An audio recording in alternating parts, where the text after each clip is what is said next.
హైడ్రా ఒక media press note release చేసింది. ఏమంటున్నారు? సోషల్ మీడియా దుష్ప్రచారాన్ని ఖండించిన హైడ్రా, వాస్తవాలు వెలికి తీసే పనిలో పహాడీ షరీఫ్ పోలీసులు. Very good. మేము కూడా ఏమంటున్నాం? నేను కూడా అనేది ఏంది? ఖచ్చితంగా వాస్తవాలు వెలుగులోకి రావాలి. ఆ 50 లక్షల రూపాయలు ఏడున్నాయో తెలియాలి. ఇది లంచం అంటున్నారు కాబట్టి ఇది ఏసీబీ పరిధిలోకి వచ్చేటువంటి వ్యవహారం, రైట్? ఏసీబీ అడ్వకేట్ మొన్న హైకోర్టులో వాదన ఆర్గ్యుమెంట్స్లో పాల్గొంటూ ఏసీబీ ఏమన్నాడు? నేను చాలా క్లియర్గా చెప్పిన. ఆ వీడియో కూడా అవసరమైతే వినిపించే ప్రయత్నం చేస్తా. హైడ్రా రంగనాథ్ మీద కూడా ఆరోపణలు ఉన్నాయి, చాలా ఆరోపణలు వస్తున్నాయి. ఆయనను కూడా ఇందులో ప్రతివాదిగా చేర్చాల్సిన అవసరం ఉందని ఏసీబీ అడ్వకేట్ చెప్పిండు, రైట్? చాలా క్లారిటీ. పాలకు పాలు నీళ్ళకి నీళ్ళే ఉండాలి. ఇలా ముసుగులో గుద్దులాట ఉండొద్దిగా. వాస్తవాలు బయటికి రావాలని మేము కూడా కోరుకుంటున్నాం. అందుకే నేను పహాడీ షరీఫ్ సిఐ కూడా మొన్న ఫోన్ చేసి నేను వినిపించడం జరిగింది. ఆయన ఏమంటున్నాడు? ఈ చైతన్య రెడ్డి అనే మహిళకు నేను 3 సార్లు నోటీస్ పంపినా, ఇంతవరకు ఆమె రెస్పాండ్ అవుతలేదని అంటున్నాడు. మరి ఎందుకు రెస్పాండ్ అవుతలేదు? హైడ్రా ఆఫీస్కి వచ్చి కంప్లైంట్ ఇచ్చిన ఆమె ఆడ ఏసీపీ తిరుమలని తీసుకెళ్ళి పహాడీ షరీఫ్ పోలీస్ స్టేషన్కి వెళ్ళి కేసు పెట్టించిన మీరు మరి ఎందుకు వస్తలేరు? ఎందుకు వస్తలేదు? ఆమె 3 సార్లు ఇచ్చినా కూడా మీరు ఆపుతున్నారా? అసలు ఈ ప్రెస్ నోట్ ఏందన్నది ఒకసారి చూడండి. తుక్కుగూడ మున్సిపాలిటీ మాంకాల్ విలేజ్లో వర్టెక్స్ రియల్ ఎస్టేట్ సంస్థకు చైతన్య రెడ్డికి మధ్య ఉన్న వివాదంలో తలదూర్చిన దళారులట. ఈయనే డిసైడ్ చేసిన దళారులని. దొంగలే దొంగ అనేట్టుగా వ్యవహరిస్తున్నారు. హైడ్రా పేరు చెప్పి చైతన్య రెడ్డి నుంచి 50 లక్షలు తీసుకున్న కేసు విచారణను పహాడీ షరీఫ్ పోలీసులు ముమ్మరం చేశారట. ముమ్మరం చేశారా? ఏడ ముమ్మరం చేశారు? మరి ముమ్మరం చేస్తే ఆమె 3 సార్లు నోటీసులు ఇస్తారా? రాలేదు. మరి ఆమెని తీసుకొచ్చి అరెస్ట్ చేసి ఆమె మీద ఫస్ట్ కేసు పెట్టాలి కదా. లంచం తీసుకోవడం ఎంత నేరమో ఇచ్చిన వాళ్ళు కూడా నేరమే కదా. మరి ఆమె మీద కేసు ఎందుకు పెట్టలే? పహాడీ షరీఫ్ పోలీసులు ముమ్మరం చేసినట్టు ఈయనే డిసైడ్ అయ్యిండు. దొంగలు వాళ్ళంతా అని ఈయనే డిసైడ్ చేసేసిండు. విచారణ చేసి కదా పోలీసులు తేల్చాల్సింది, కోర్టు తేల్చాల్సింది. లోతైన విచారణ చేపట్టిరట. ఈ కేసులో ఏటూగా ఉన్న సుంకరి నరేష్తో పాటు ప్రవీణ్, చందు శ్రీనివాస్ పహాడీ షరీఫ్ పోలీసుల విచారణకు సహకరించకుండా రకరకాల ఎత్తుగడలతో తప్పించుకునే ప్రయత్నం చేస్తున్నారు. గతంలో వారు వాడిన ఫోన్లను పోలీసులకు అప్పగిస్తే వాస్తవాలు బయటపడతాయి. ఫోన్లు పోయాయని ఒకరు, పహాడీ షరీఫ్ పోలీసులు విచారణకు రమ్మంటే రాకుండా మరొకరు కాలయాపన చేస్తున్నారు. ఇలాంటి పరిస్థితుల్లో అవసరమైతే విచారణను చేపట్టాలని ఏసీబీని కూడా హైడ్రా కోరింది. ఇందుకు ఏసీబీ సమ్మతం వ్యక్తం చేయడమైందని హైడ్రా స్పష్టం చేసింది. మరి నువ్వు నీ దగ్గరికి ఎవరైతే చైతన్యారెడ్డి నా దగ్గర 50 లక్షలు తీసుకున్నారని కంప్లైంట్ ఇచ్చిందో మరి అప్పుడే ఏసీబీకి ఎందుకు వెళ్ళలే? పహాడీ షరీఫ్ పోలీస్ స్టేషన్కి ఎందుకు వెళ్ళారు?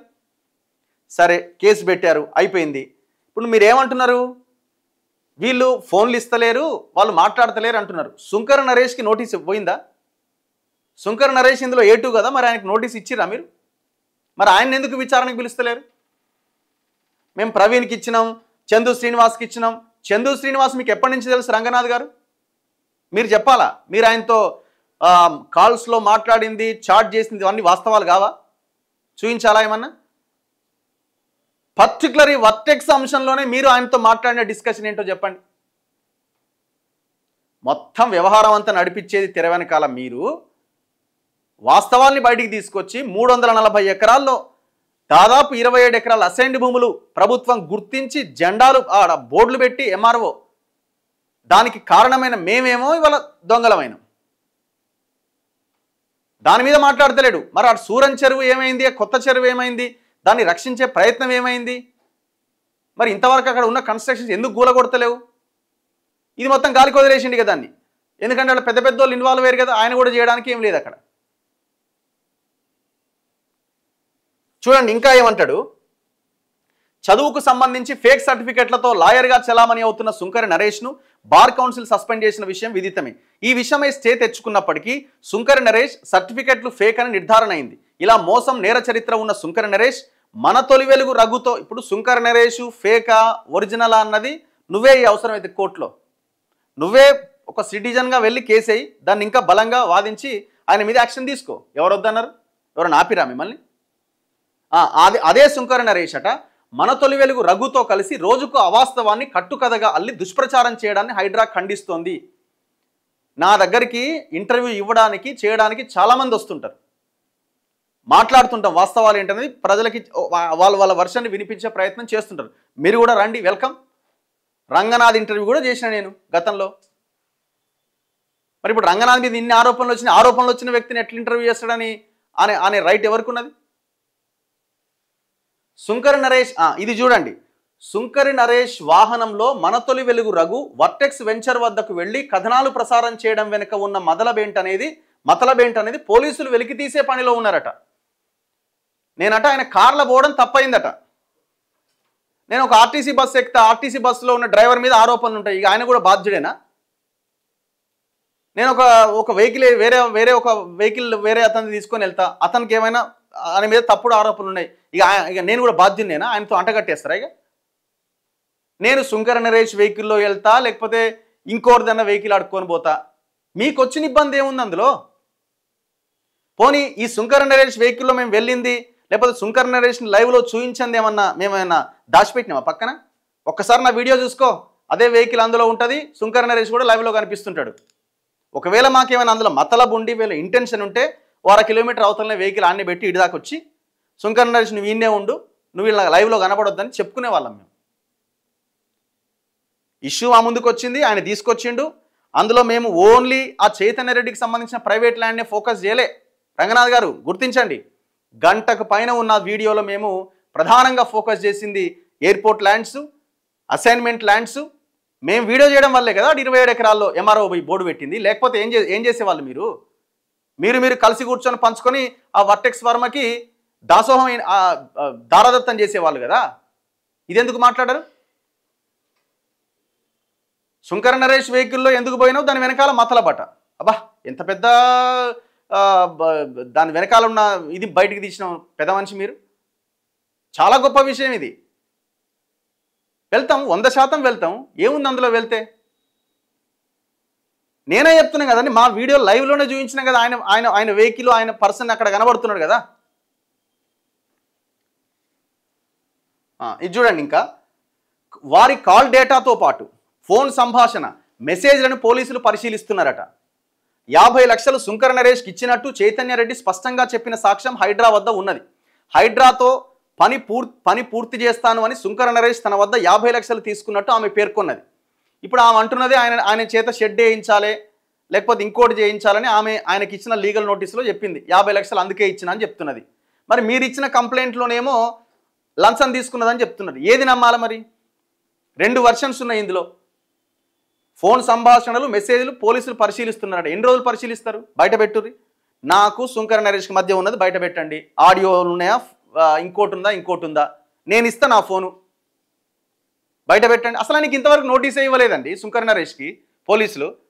నేను ఆ సిఐ రంగనాథ్తో మాట్లాడితే 3 సార్లు చైతన్య రెడ్డికి నోటీసులు ఇచ్చినా వస్తలేదని చెప్తున్నాడు సిఐ. ఆడియో మొన్న ప్లే చేసిన లాస్ట్ వీడియోలో. మీ దగ్గర మొత్తం లొసుగులు పెట్టుకొని మీరు లాలూచి పడుకుంటా యువతలోడి మీదకి దుమ్మెత్తిపోస్తున్నారు.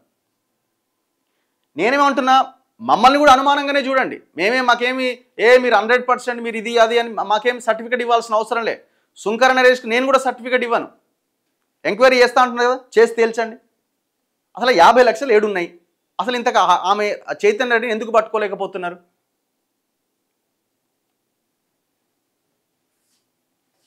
వివిధ కేసుల విచారణలో భాగంగా తనకు చైతన్య రెడ్డి 2 చెక్కులు ఇచ్చారని, ఇందులో ఒకటి 10 లక్షలదైతే రెండోది 20 లక్షలదంటూ సుంకర నరేష్ చెబుతున్నారు. తనపైన పహాడీ షరీఫ్ పోలీస్ స్టేషన్లో సెప్టెంబర్ 4వ తేదీన కేసు పెడితే, ఎవరి మీద? సుంకర నరేష్ మీద ఎఫ్ఐఆర్ అయితే, ఆ చెక్కుల వ్యవహారం అదే నెల 8వ తేదీన బయటపెట్టారు. కానీ ఆమె జూన్ నెలలోనే 50 లక్షలు ఇచ్చినట్టుగా తెలిపారు. ఈ చెక్కులపైన రాసిన రాతలు, వేసిన తేదీలు ఎవరు రాశారనేది కూడా తేల్చే పనిలో పోలీసులు నిమగ్నమయ్యారు. అంటే ఒకవేళ ఇదే గనక నిజమైతే 4వ తేదీ ఎఫ్ఐఆర్ అయిన తర్వాత కూడా ఎవరికి అందుబాటులో లేని చైతన్య రెడ్డి రంగనాథ్కి అందుబాటులో ఉన్నట్టు అర్థమవుతున్నది. ఎంతకాలం పడుతుంది తేల్చడానికి? మీరు చెప్పండి, ఎంతకాలం పడుతుంది? ఈ చెక్కులపై రాసిన రాతలు, వేసిన తేదీలు ఎవరు రాశారనేది కూడా తేల్చే పనిలో పోలీసులు ఉన్నారట. వాటిని ఫోరెన్సిక్ ల్యాబ్కు పంపి చేతి రాతలు ఎవరివో తేల్చబోతున్నారు. మొత్తం మీద ఈ వ్యవహారంలో ఏసీబీ రంగంలోకి దిగితే అసలు వాస్తవాలు బయటపడతాయని హైడ్రా భావిస్తోంది. ఏసీబీతో దర్యాప్తు చేయించే విషయమై హైకోర్టు కేసులో తాము కూడా ఇంప్లీడ్ అవుతామని హైడ్రా స్పష్టం చేసింది. మీరు ఇంప్లీడ్ అవుతామని చెప్పారా? ఏసీబీ అడ్వకేట్ ఏమన్నాడు వినిపిస్తా. ఏసీబీ అడ్వకేట్ కోర్టులో ఏమన్నాడు?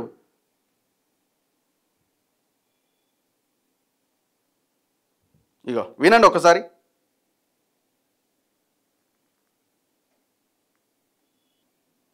ఇగో ఇది హైకోర్టులో జరిగిన విచారణ. ఏసీబీ అడ్వకేట్ ఏమన్నాడు? ఏసీబీ అడ్వకేట్ మీరు ఇంప్లీడ్ అవుతామన్నారా? Complaint has to be taken into consideration, my lord. He will come under 7A. Let notice, my lord, in fact, there are allegations made in the affidavit, my lord, against the commissioner Hydra also. My lord, he also needs to be made party to this. We'll see at an appropriate. Yes. Clear అర్థమవుతుందా?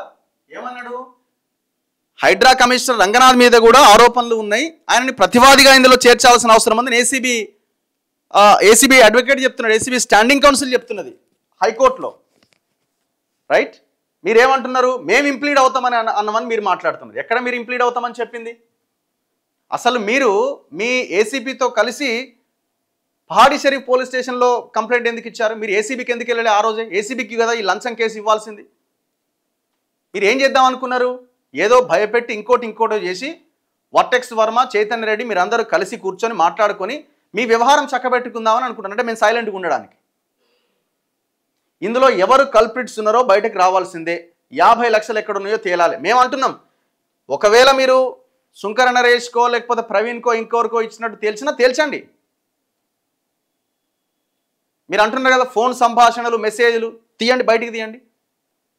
శుంకర నరేష్ నాతో ఏం మాట్లాడినో, నేను శుంకర నరేష్తో ఏం మాట్లాడినో. ఇప్పుడు ఆమె ఎవరండి? ఆమె చైతన్య రెడ్డి ఓపెన్గా చెప్పింది కదండి, రఘు గారు మీరు నా పేరు ఎందుకు వాడుతున్నారు? మీ మీడియాలో నన్ను బదనాం చేస్తున్నారు, మీరు నన్ను బయటికి రావాలంటున్నారు, మీకు నాకేం సంబంధం? మీతో నేను ఎప్పుడైనా మాట్లాడానని నాతోనే ఫోన్లో మాట్లాడిన ఆడియో లాస్ట్ వీడియోలో చూపించిన కదా. ఇంకా క్లారిటీ రాలేదా రంగనాథ్ గారు? ఏం చెప్పాలనుకుంటున్నారు మీరు? చివరికి ఏడికి వచ్చిందంటే శుంకర నరేష్ కారు ఎందుకు ఎక్కినావు నువ్వు అనే కాడికి వచ్చింది. ఎవరి కారైనా ఎక్కుతా నేను? నా వల్ల ఇంకొకరికి అన్యాయమైనా జరిగిందా? జరిగిన అన్యాయాన్ని వెలుగులోకి తీసుకొచ్చిన నేను. మీరెవరి పక్షాన ఉన్నారు? కబ్జాదారుల పక్షాన ఉన్నారు మీరు. ఒకసారి రండి బిల్లు, నరేష్ గారు రండి. సో ఇంత దారుణంగా అంటే ఇది ఏమైపోయింది? విషయం బయటకు వచ్చింది, ఏదో ఒకటి కప్పిపుచ్చుకునే ప్రయత్నం చేయాలి కాబట్టి ఏదో ఒక మీడియా ప్రకటన ఇట్లా రిలీజ్ చేయాలి. ఈయనే జడ్జు, ఈయనే కథ, మొత్తం అన్నీ ఈయనే.